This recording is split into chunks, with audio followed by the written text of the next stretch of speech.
And I was somewhat skeptical. I thought, really, could it really be so serious? Would Hashem really let such a thing happen? Maybe the science is speculative. You always had people for decades have been predicting the end of the world would happen because of one reason or another, because of nuclear war or overpopulation. So, people have been predicting the demise of humanity for a long time. So maybe this is just another one of those, another mishugas. And I was confronted by somebody who I had, an associate, who approached me. He wanted to get some assistance from me because he was preparing a talk, and he wanted to get some sources for a Torah view on protecting the environment. Anyway, in the process, he said to me, "Look, you rabbis should really be getting into this climate change business. This is, we're destroying the planet," is how he put it. And I was very hesitant. I'd say, look, I didn't say this to him, but I was thinking, the Jewish world's not really getting in behind this. You don't hear big rabbis talking about this. This isn't something that's getting any coverage. So, I'm not really interested in sticking my neck out and trying to get into something that nobody is talking about. And I was skeptical. How much can the science really know? And maybe there's nothing we can do about it. If maybe this is part of Hashem's plan for the world. If it's going to happen, maybe it's going to happen whether we do something about it or not. And even if there is something that mankind can do, maybe there's nothing that I personally can do. So I'm not going to turn myself into a Greenpeace activist all of a sudden, the Greenpeace rabbi. But I was still curious, and the curiosity didn't go away, but I didn't really have any way to evaluate it. But then 3 years ago, I started working at that point it was the Center of Excellence for Climate System Studies, and I was going in as a computer person. I'm not a scientist, but it brought me for the first time into contact with actual climate scientists. So I said, here's my chance to actually look into this a bit more and try and find out what's going on. That's how you got into it. So I guess let's start off with, and we'll have time for questions, of course, so don't worry. I guess, first of all, you can define for us, what is climate change? They sometimes call it global warming, climate change. Is that the same thing? Sort of let's get the facts straight, just the very definition of what we're talking about.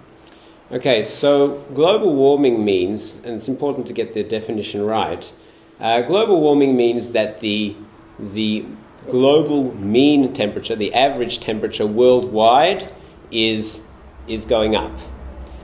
So that means that if you take the average of the temperature all around at all places on the globe, you will find that on average that means the winters will be not as cold as they were before in general, the summers will be hotter in general, but you will have also, that doesn't mean that you're not going to have extremely cold winters as well. It just means on an average the level is going up. So an important distinction to make is between two concepts, weather and climate, because the weather changes every day. But climate is trying to chart out the trajectory of where the weather's going. So weather will move around as sort of like, the analogy they give is like a person walking a dog. If a person's walking a dog, the dog might go this way, might go that way, but as long as the person's walking in a straight line, the dog's going to go around a certain middle point. So the weather can go up and down, but the climate describes the general trajectory of the whole weather system as a whole. So it's important to understand that you can have freezing cold winters, but the climate can still be getting warmer. Now, the term climate change is important because global warming is maybe the main catalyst of different things that can be happening. So, as we say, the temperature's going up, but that's not the only thing that it causes other impacts. For example, variability in weather. So for example, you can have,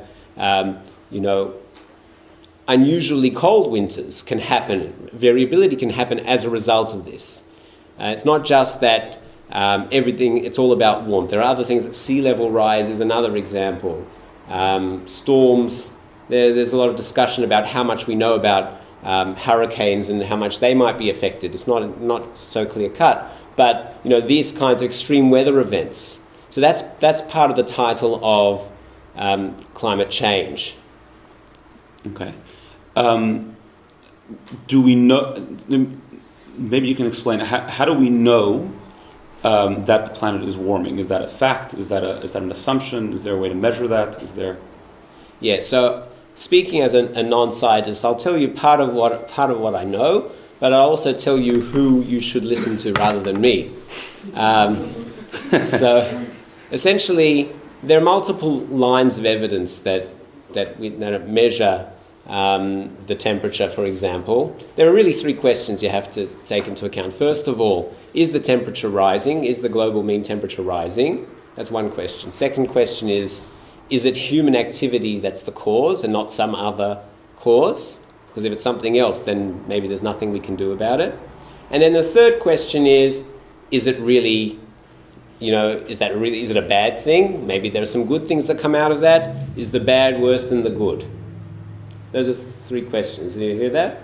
Okay. So the first question, is global warming happening? Without a doubt, it's happening. There are weather centers that measure the temperature all over the world, and they're all finding that the temperature is going up. I don't know if you've heard the news about what's going on in Europe at the moment, but they're having extreme heat waves that are unprecedented, and they're reaching temperatures that have breaking records. And when you think about it, one of my colleagues said to me today, in the UK they've been measuring temperature since 1600s. So if they're reaching temperatures they've never seen before, that says something. So the temperatures are definitely rising. The way you can tell it most clearly is that the ocean temperature is something that doesn't fluctuate in the same way that weather does. So you can have hot days, cold days with weather, but the ocean temperature doesn't fluctuate nearly as much, and they can see that the ocean temperatures are continually rising, even though other things such as people talk about solar activity as a possible cause, solar flares and different things that can cause the temperature to rise. But they're seeing that sunspot activity, for example, that some people wanted to say was a cause. Sunspot activity is actually going down at the moment, but the temperature of the ocean is still rising. So there are different ways that they can attribute that it is carbon dioxide, and we can talk about why that is in a second. But why it's emissions of greenhouse gases that are actually the primary cause of what's going on. Just to interrupt for a second, just to sort of play devil's advocate for a second, there are those who say that it's not necessarily a new thing. That's happened since the world was created. There's been many times the climate's gone up and gone down. It's not uniquely. Do you see this from your research as a unique thing to our current day and age? It's never happened before. Yeah, well, I suppose if you look at the records that they have, and there are records that they've taken, for example, from glaciers. So from thousands of years ago, they can actually work out the temperatures from then and the CO2 from there. And they have been ice ages before, right? And you've had extreme warming before, which is why scientists actually feel they can be confident that when they see a similar pattern happening now, well, we've seen this. This. And what was the ramifications then? Do we know? Is there? Well, there are records of mass extinctions, and that's the. In other words, it happening before is not a reason why not to worry about it. It's a reason to worry about it. Correct. Okay. Exactly. Yeah. So let's go now to the second question you brought up. So is it? Well, before we get there, who should one listen to? Yeah, and also, is this idea that the temperature is going up, is that a consensus? Is that okay? Yeah. So, and I put up this is the NASA website on climate, and in general, in these kinds of issues, it's difficult to know who to trust because there's so much information out there on the internet, and everyone's saying different things. Who do you believe? So, from speaking to climate scientists, my conclusion has been, and this is there are papers about this, that between 90 and 100% of climate scientists, and some say it's between 97 and 100, some people say between 99 and 100%, but a very significant consensus believe, first of all, that global warming is happening. Second of all, that it's caused primarily by human activities. Is that the same level? Is the same amount of scientists that say that it's happening say that it's caused by human activity? I'm sure it's not. I think that probably 100% say that global warming is happening. I don't think that's possible to deny anymore. Even if Donald Trump denies that piece of evidence, but I don't think there are any scientists who deny that. Right. The second part, there probably are some who, some that are skeptical about that, but we're talking about a very, very small minority. Right. Certainly amongst those who are currently practicing climate scientists, meaning people who are still in the field, who publish peer-reviewed articles, papers, right? In other words, peer review is how you know that a scientific paper is serious if it's been reviewed by other scientists in the field. Anybody can write anything in any journal and get away, but if it's not a peer-reviewed journal, you can't necessarily count on it being serious science. Right. So peer, there's a very large majority of peer-reviewed papers, and scientists who write those papers say that it's human caused. And what is the human activity? If you can just touch on that for a bit. Okay, so part of it is, we're talking about greenhouse gas emissions. So the interesting thing, it's quite a miraculous thing. Greenhouse gas, the greenhouse effect that we talk about is actually something that if it didn't happen, human life would not be possible on this planet. It's quite a miracle, really, because what it does is, the sun emits all kinds of different kinds of radiation, different wavelengths of radiation. Some of them are extremely dangerous, like X-rays and gamma rays, and they actually don't get to the Earth because the atmosphere, the way the atmosphere, the chemicals, the gases in the atmosphere filter out reflect those rays or absorb those rays so they don't get to the Earth. So the atmosphere protects us from dangerous radiation. What it lets through is visible light, so that's why we can see in the daytime, and primarily it's visible light. Now that manages to get through the atmosphere to the Earth, and when it hits the Earth, it heats the Earth. Now what's interesting thing is but most of the radiation that hits the Earth rebounds back into space. If it didn't rebound back into space, then the Earth would be fried. Okay? So you need the atmosphere is designed in a way that it allows just the right kind of light rays to come through in the right proportion that can enable us to see and to live, etc. Now, if it reflects back too much, if too much goes back out into space, well, then the Earth would be frozen, uninhabitable.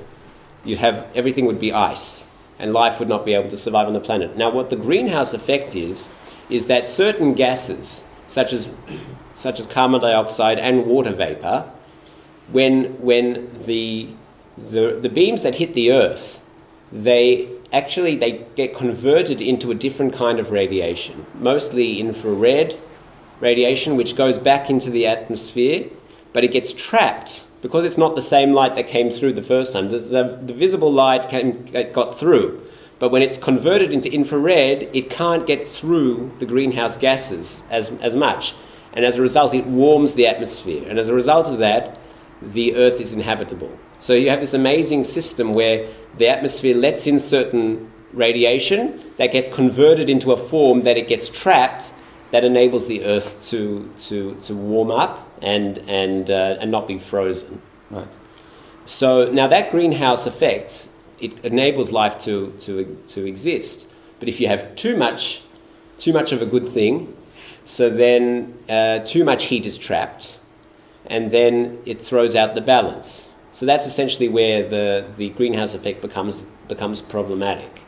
And what's causing that to Okay, so emissions coming from, well, they talk about emissions from burning fossil fuels, right? Coal, etc.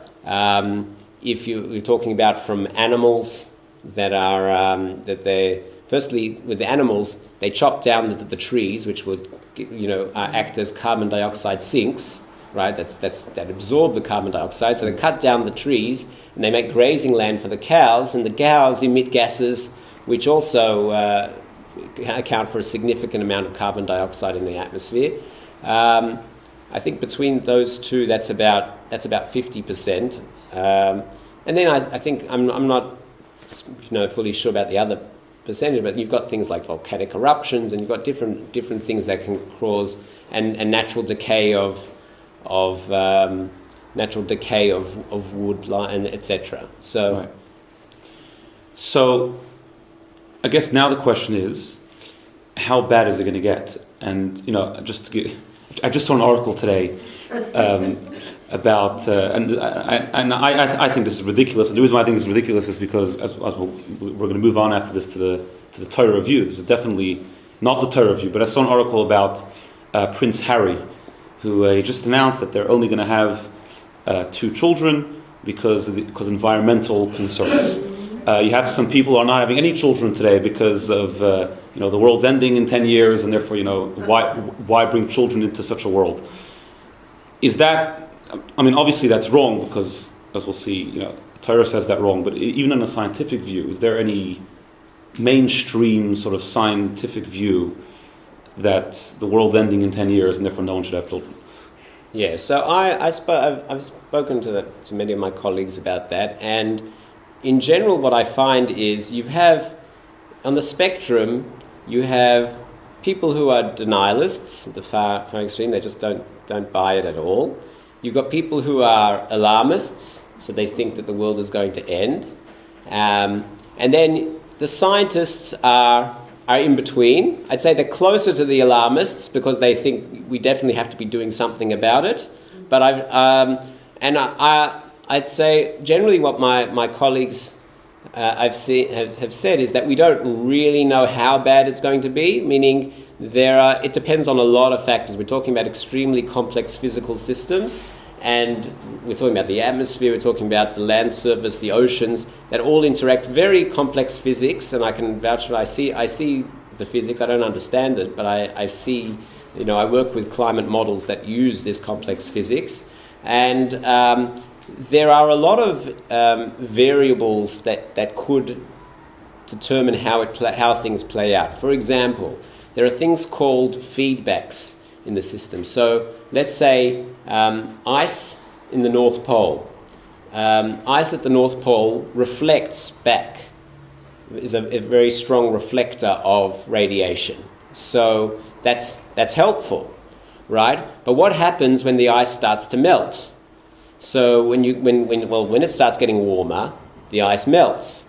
When the ice melts, less radiation is reflected back into the atmosphere, which means it gets warmer still. And in other words, it feeds back into the system. So these kinds of feedbacks, and they have actually found that the Arctic is melting certainly faster than they were hoping, and faster than they were expecting. So, depending on how many of these kinds of feedbacks are happening, you could have a worse. Now, there are negative feedbacks as well. That means, for example, the more carbon dioxide in the air, the more the plants grow. And the more the plants grow, the more they absorb carbon dioxide. So that's called a negative feedback. So you've got all of these kinds of factors all working simultaneously, right? Essentially, they say that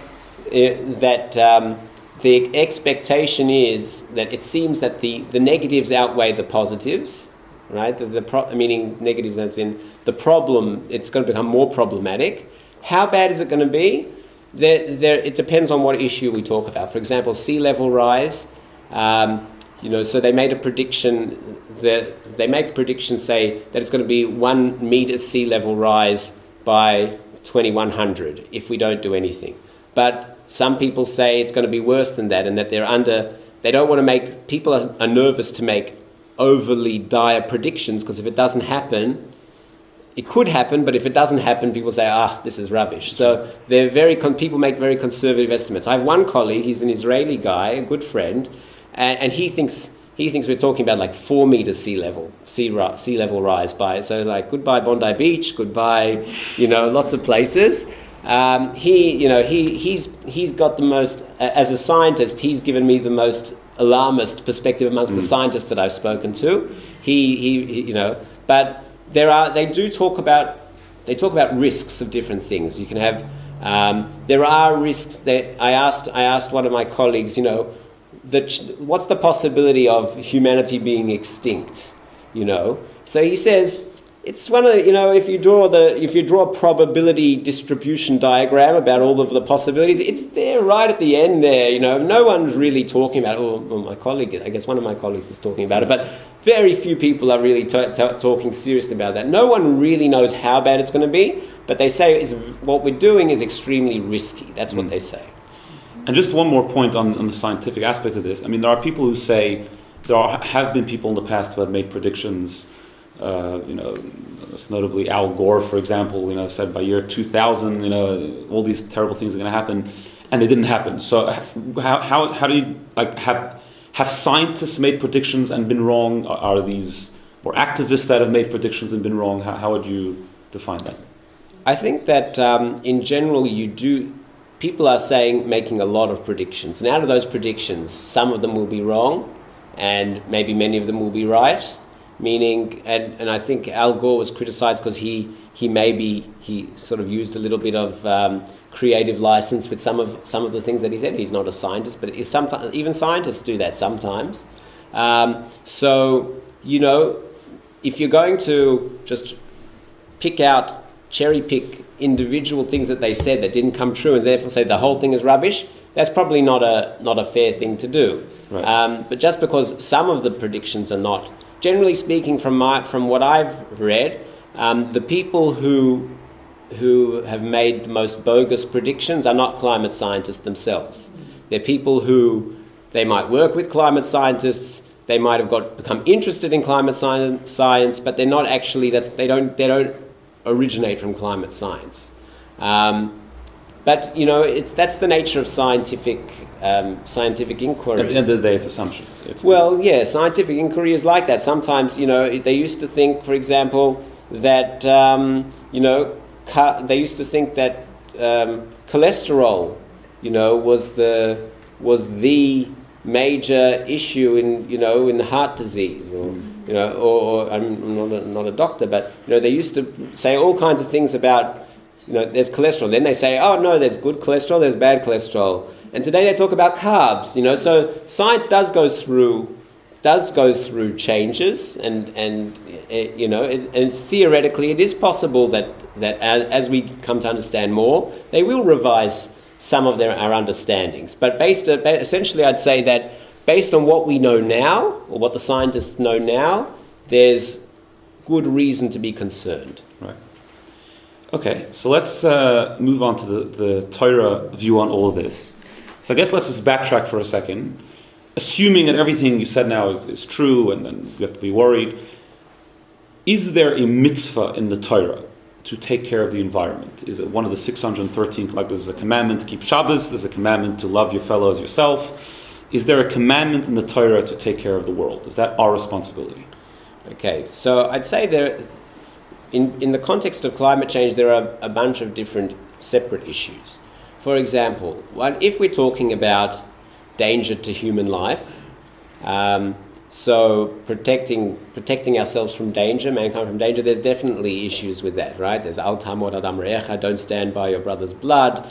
There's hatzalat nefashot, saving lives. There's you have to protect people, and we're talking about non-Jews, but we also Jews as well. And this is something that will affect. Israel is on a coastal plain, right? These are things that will affect Jew and non-Jew alike. And we have to be concerned about these things. People talk about, for example, if there are going to be water shortages as a result. So at the end of the day, we're talking about danger to human life. Now, water shortages, it may be that in countries like Australia, developed world, we might less suffer from those kinds of issues, and maybe developing countries, in Africa, etc., will have bigger problems. But we could very well be facing similar kinds of issues. It might. That's in other words, those are looking at the human side of things. Yeah. when we talk about the environment itself, so here there are maybe the categories are less clear cut, but we have issues like, for example, there's a mitzvah, a prohibition of bal tashchit, of not causing wasteful destruction of things. There's another issue, the Ramban, for example, one of the great Torah commentaries from the Middle Ages, the Ramban says that various prohibitions, the Torah does not allow a person, for example, to if a person is slaughtering animals, one's not allowed to slaughter the mother animal and the child animal on the same day. It's a law in the Torah. The Ramban says, why is that? He says one possible reason for that is because you're destroying, you're contributing to the destruction of a species. And even though God lets us make use of the world, He doesn't allow us to destroy it. So he gives that an example. Or similarly, there's a mitzvah of that when one sees a mother bird on nesting with its chicks, that you should, if you want to take the chicks or you want to take the eggs, you have to chase the mother bird away. The Ramban says that it might come from the same reason. Again, we have a responsibility to preserve the species, and that might be behind that. In terms of, as I said, the law against destroying, being destructive, bal tashchit. So the Sefer HaChinuch, one of the great mitzvah counters, the Sefer HaChinuch, talks about the idea that it's part of what Hashem wants people to do is to ensure that they are creative and not destructive. So again, ensuring that we are utilizing the world in a way which is sustainable and not destructive seems to be part of that idea. Just one famous midrash that I want to quote from Kohelet Rabbah says an interesting thing, that when God created Adam and took him into the Garden of Eden, so He showed him around to all the trees and said, look how beautiful it is, isn't it? Everything is so perfectly laid out, and I made all of this for you. And then God says, make sure you don't destroy it, you don't ruin it, because if you do, there'll be no one to fix it up after you. So it seems very clear, and this touches on the question of, is it our responsibility or God's responsibility? This is saying, no, it's not just God's responsibility to look after the world. Hashem gave us the world, and He gave us the tools. God put Adam into the Garden of Eden. It says, le'ovda le'shomra, to work the garden, to protect it. We have a responsibility and the capability to do that. Right. And then I guess the question is, practically speaking, what could an individual do? What could we do? What could the Jewish people do? Should this be what we should be focusing on as a Jewish people? So maybe you can touch on that. Yeah. So I was bothered by this issue for a long time, because it seemed to me that, supposing you go all green and I'm going to get solar power and I'm going to, start not use any plastic disposable things, and I'm going to go the whole way, right? How much of a difference is any individual going to make in this issue? And really, the disposal thing has nothing really to do with global warming. But that's a separate issue. That's completely. But how much difference can any individual really make? You can talk about trying to reduce your carbon footprint, and pay the airlines to, compensate for that. Very nice. But at the end of the day, nobody's going to make a dent in that. And even the Jewish community is probably not going to make much of a dent in that, even if every single Jew in the entire world, did something.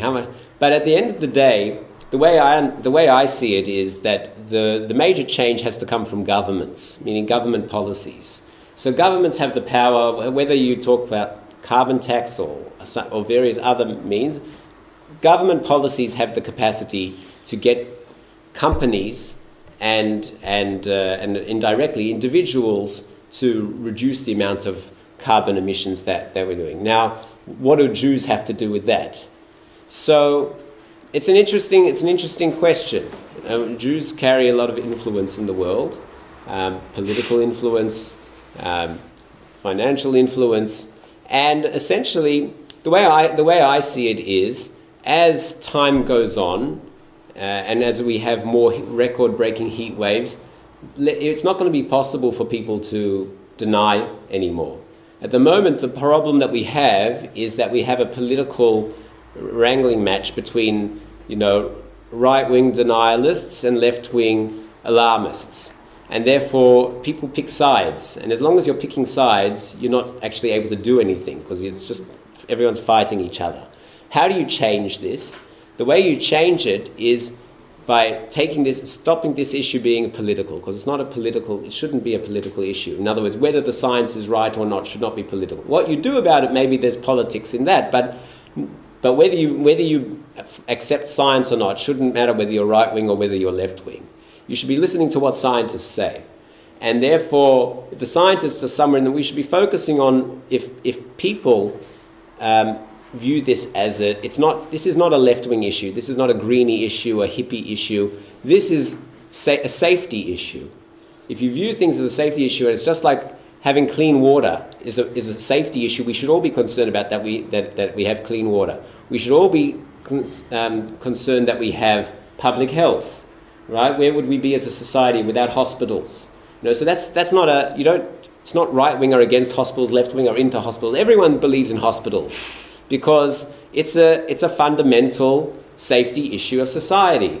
So if more people just say, look, forget about the politics, I'm not interested in the politics, this is an issue, this science is telling us, and we should be listening to the science. And if more people do that, then we can then people, the society as a whole, will start to act. And I'll just give you an example of where this is happening.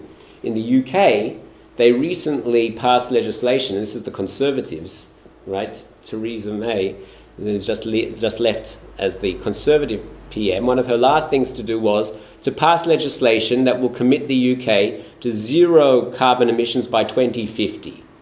And she's a conservative government, right? How could she get away with that? Because everyone agrees in the UK. It's not like a right wing against left wing. Everyone accepts it. So once everybody accepts it, so you can actually get stuff happening. Well, as long as it's stuck in this political wrangling, nobody can get anything done. Anyone who tries to get something done gets voted out of government. So you have to try and move beyond. So I think it'll happen eventually anyway, because people can't deny it forever. But the faster we can get that change of mindset to happen, by showing that we are normal people, we're not hippies, we're not, Greenpeace activists, we're just normal people and we believe this is an issue, then we can hopefully make the change in mindset. I guess just another sort of Jewish idea, and I'd be interested to hear how you put this together. Obviously, one of the fundamentals of our faith is Mashiach, which is where the world will be perfected, and we believe that the world will survive to see that. So, I guess what I'm trying to say is, in some way, it seems to me that it's contradictory to Torah belief to say that the world could literally cease to exist, or there could be no more humanity left to witness the coming of Mashiach. So would that be, how do you sort of put that together? Well, as I said, I don't think the science really bears out that would happen. It is a very, very remote possibility, but it's not impossible to reconcile. Meaning, yes, Mashiach will come, but we don't know under what circumstances exactly.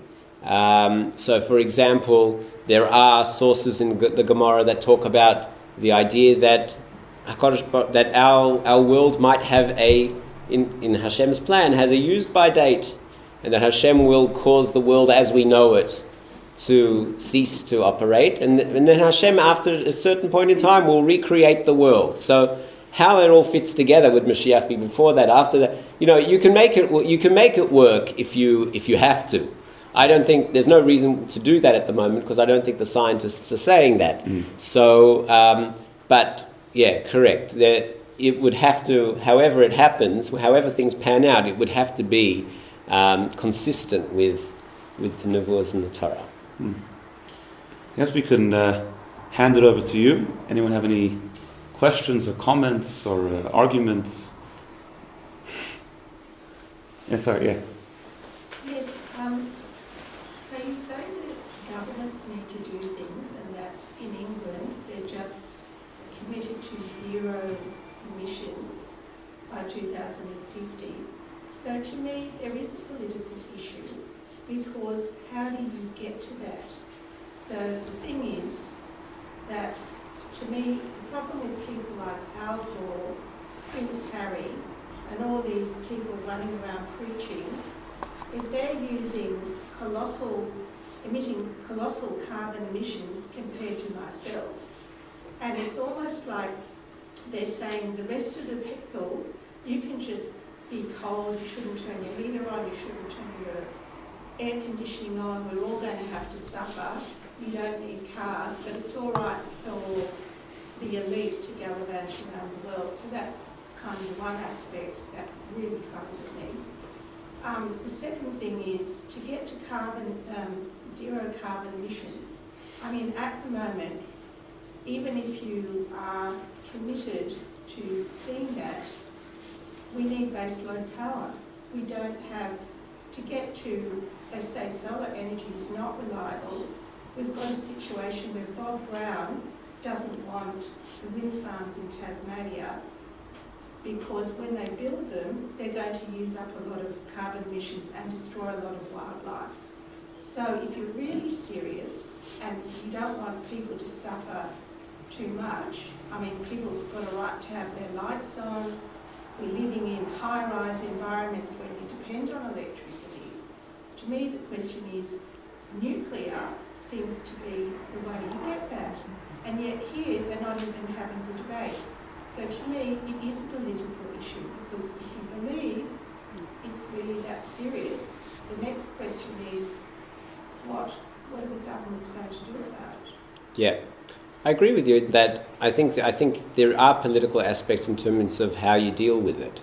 But in terms of whether you believe it or not, that shouldn't be political. Meaning it doesn't make sense that if you're right wing, you should say, the science is rubbish. The question is to what extent we're going to impose things on people. I think that is essentially meaning, practical reality. right, I think if you essentially you recognize that this is an outcome that you need to reach, a goal that needs to be reached. I think that generally the economy will adjust itself around that goal. Meaning, for example, some people would say, let's say, you know what, if I close down the Adani mine, for example, that's going to cost jobs. What are we going to do with these people, these unemployed, But that's very similar to, say, when the Industrial Revolution began, and they were building machines to mechanize activity, and people were saying, no, you can't build machines, that will make people unemployed. And there were the Luddites who would smash the machines. We need baseload power now, don't you? We need baseload power. Right. So what I'm saying, let me finish. So what I'm saying is that when you set yourself a goal, and apparently the argument was made to her based on what economists said they're capable of doing. So I haven't read all the ins and outs of it, but that's what I did read. So once you set yourself a goal, after you've set the goal, then you can work out ways to how you're going to implement that, and economic factors will adjust themselves around that. For example, the cost of different forms of energy will change based on that. But if you sort of start from the outset and say, well, I don't think I can get there, because if I get there, to get there I have to do this and I have to do that and I have to do that. Well, why don't you just say, we're going to try and get there, and once you try, then a lot of things can move into place. For example, the cost, regardless of whether we say, what form of energy, whether we say solar, whether we say nuclear, but for now, the cost of renewables is going way down. And that's partly because of the fact that there's a recognition that, aside from the fact that it makes sense to use renewable, rather than something, it makes... I understand, but there are a lot of variables here. For example, the technology is under ongoing development, and lots of things can change before we get to 2050. So, if you set the goal, then you can see how things go as you go. But don't be scared to set a goal because you're saying, oh, but I don't think I can, I don't know how I'm going to do it, and I don't know how it's going to... Things can change along the way that can make it work. And if they find out by 2050, it's just impossible, then I guess they'll conclude, well, we tried and we couldn't do it. but it doesn't make sense to not try. That's what I'd say. I'm not saying why shouldn't try, I'm just saying that there are certain ways to achieve that. One of them is nuclear, and that Right. we're not even debating that now. Well, I think it's hard to get the government in Australia to do anything at all, really, because at the moment they won an election. They feel like they've got a strong mandate to do whatever they want, to do nothing. I don't know what they believe about. I think they say that they believe that global warming is happening, but they don't think coal is really such a problem. At the end of the day, governments have very short-term goals, because they know their goals are focused on getting them in at the next election. So, that's one of the issues. That's why I'd say the way Australia can move forward is if we can move beyond the political discussion about whether it's happening or not, and start get a consensus from Australians. Look, this is, for whatever your political position is, this is a serious issue that all Australians should be concerned about. Yeah. So it's a general question again on the politics. As you seem to allude to, the people who are most passionate about climate change are those who are also pushing all the leftist agendas. And the conservative side of politics are very sceptical. And most from Yidden are on the conservative side of politics, which is why it's a challenge to convince people Jews to follow. So why do you think that is? Why is it that the leftists have hopped onto this and the conservatives are so cynical about it? Yeah, I think it has mostly. I agree with you. I think it has mostly to do with who's doing the talking. Meaning, as soon as the left wing take possession of an issue, so people on the right wing automatically say, that those lefties, those pink communist, whatever, and they'll take the diametrically opposite. They'll find whatever they'll set the target on. My goal is to find the opposite is true, and then they'll take whatever means they can to reach that goal. Yeah, and I don't think that's an honest. I think a real honest person shouldn't say because this side says this and this side says that. You have to take every issue separately. I mean, you are right that as religious people you tend in certain things to be more conservative, but it doesn't mean that in every single issue it has to be that way. An honest, truthful person takes every issue on its own and sees what's the truth, what is, as Jewish people, what does Torah have to say about it. It should be really irrelevant. Sort of, I mean, I don't know, I'm not sure if that's relevant really who's saying it. I don't know if that's... Yeah, I think to some extent as well, the people some people on the left are, as we said, alarmist. And when you become alarmist, you can sort of blow things out of proportion and then say, yes, the world is coming to an end. And then that also triggers people on the other side saying, what are you talking about? The world's coming to an end. The world is resilient and, and if you believe in God, then, God make the system work and, So again, if you're dealing with the extremes, you end up picking sides. If you deal with a position which is a moderate position, you say this is a serious issue. It's no different to smoking. It's no different to vaccination. So if you can take a sensible, and you say this is I can take a sensible position and ignore the hype that comes around at the extremes. Mm. Yeah. Yeah, and more of a comment. I think that most people will agree with taking the sensible approach.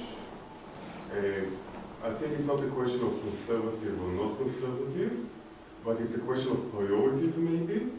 And I think what perceived by the conservative is that the left is taking climate change as the goal, the purpose, where for the conservative it's still undefined or unagreed problem. They see trends. They see that maybe there is global warming. Maybe it's a follow historical trends or not. There's a lot of question there. And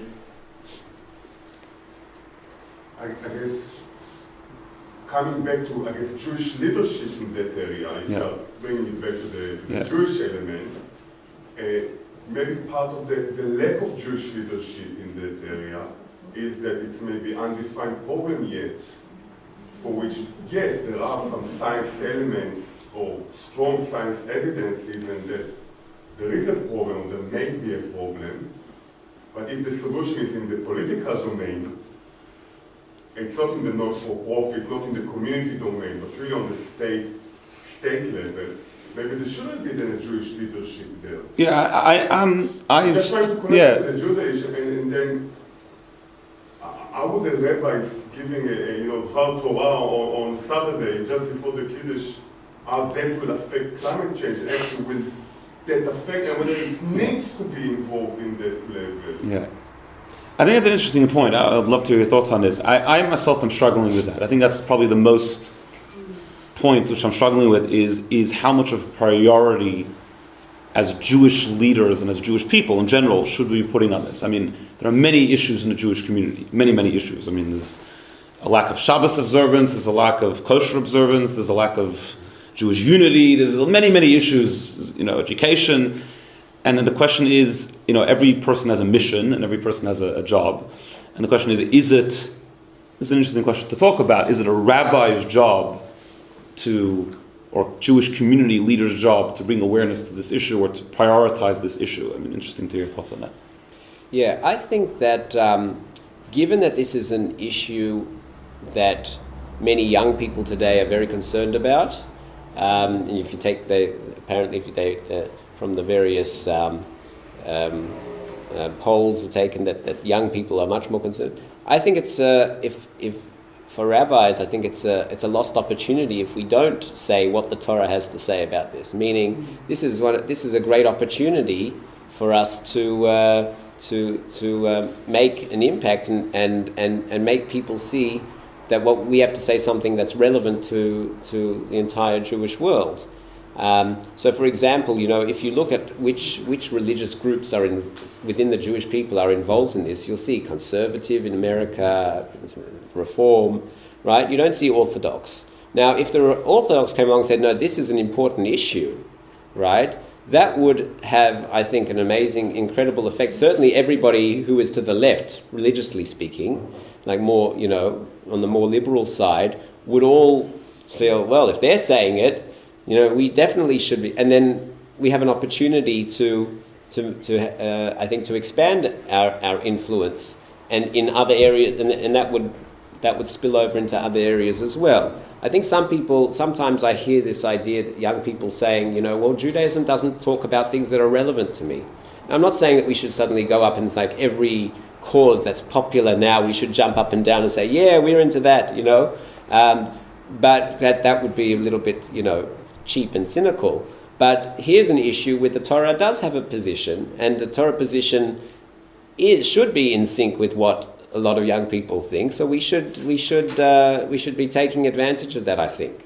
Now, I don't think it comes at the cost of other things. I think Judaism has 613 mitzvot. I mean, we don't not all practice today, obviously, but we don't say, oh well, Shabbos is so important, I'm not going to bother focusing on Jewish learning. No, we focus on all of the things. Sometimes we prioritize one more than the other, but we don't shy away from something because we're too busy. Generally speaking, these are, and especially, I don't even think this would come at the cost of other things. I think it could only help. Right. I was just wondering, So we're good. with the butterfly effect, what we're doing here, the fact that we are insulated against our behaviour because we have a different forms of energy, etc., we're also causing major droughts, major cyclones in parts of the world where people aren't as immune, right? And they're dying, and they're suffering. We have political turmoil as a result. Are we responsible for those people's lives by our behaviour or lack of change of behaviour? Is it a life and death situation? And we're ignoring it because we're comfortable. Yeah, it's an interesting question. I think that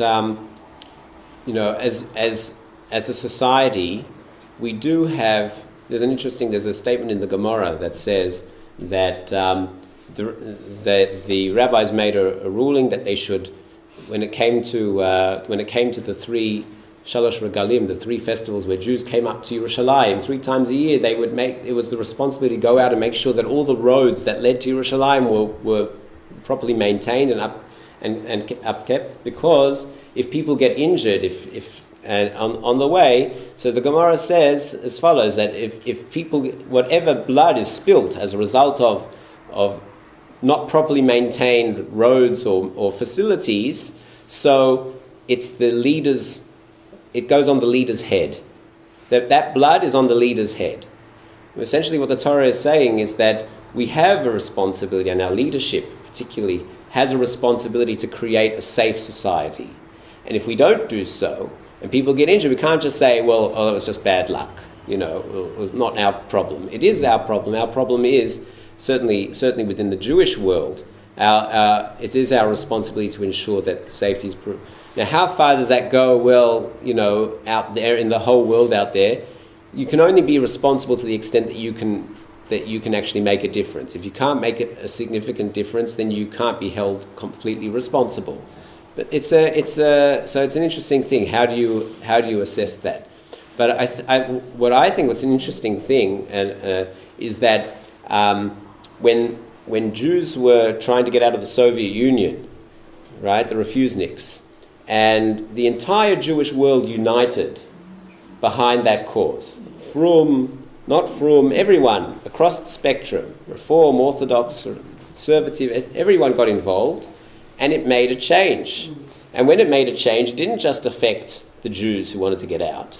It actually, they say, historians I've seen say, that it contributed to the fall of the Iron Curtain and the fall of communism in the fall of the Soviet Union. So here, when the Jewish people get together and get behind an issue,